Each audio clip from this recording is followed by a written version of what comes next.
So I think I'm suffering from a mum life crisis, or I've been suffering from a mum life crisis.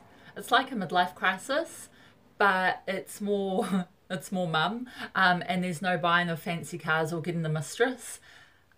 But yeah, I've been struggling a bit with me recently, and I don't feel like I used to feel, and like I know that I'm all these new awesome things, and I'm a mum, but I'm not just a mum, and I've been feeling like I'm just a mum, not just a mum, but see, if we go back to when I first met AJ and I was 21 and I was pretty hot too. I didn't know this growing up through school, but when I hit about 19, I worked it out. And I enjoyed that. I enjoyed dressing nice and I enjoyed making heads turn, as self-centered as that may sound, but fuck it, I did.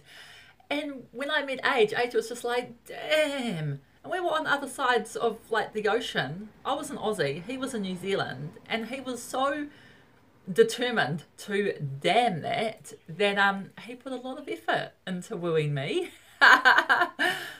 Oh, just thinking about those days. Anyway, and so I knew who I was. I had a job, I had a good job, I had an awesome circle of friends. We did things. We went out for dinner and we went on holiday and we went away, and I felt good about myself. I felt good about my body. And then I became a mum. And it's not that I don't feel good about myself, but things have changed and my body's changed. And while a lot of people look at me and they think, oh, you know, you're gorgeous and you're skinny and you'll bounce back, they don't see the hemorrhoids, and they don't see the anal fissures, and they don't see the prolapsed vagina, and they don't see the boobs that are too ridiculous sizes, and the legs that desperately need to be fucking dealt to, and just everything that comes with being a mum. And I lost my sexy.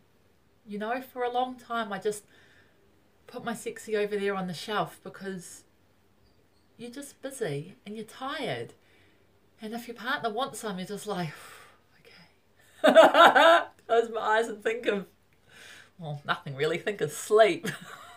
I'm sorry, babe. But you know, the sexy goes, and you wear the same clothes until you need to wash them, because the less washing you can do, the better.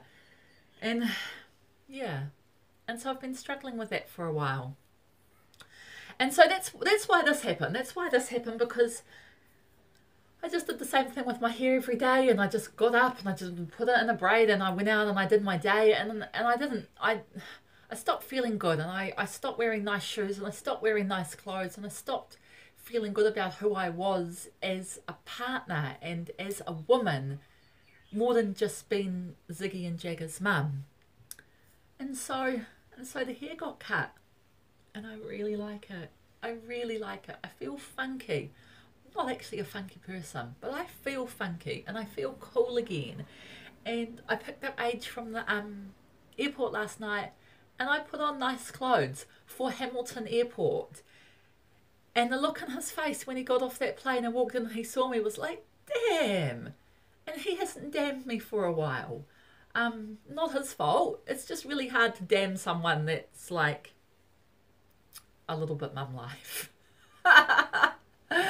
And so yeah, I'm trying to get my sexy back, and this was the first step, and it was scary, and you know, there's clippers and it's shaved, and I know there's mums out there who are thinking about it and a bit scared to do it, but fuck it, just do it. Chop the hair off, put on some really nice clothes, chuck on some heels, even if it's just to do the dishes, and take some of that sexy back, because yeah, we're mums, but we're also women, and we need to own that shit. And now I'm going to take off my sexy and I'm going to go back into the kitchen to my 24-hour a day mum job, because I can hear my toddler yelling at me. Those are my ramblings for this morning.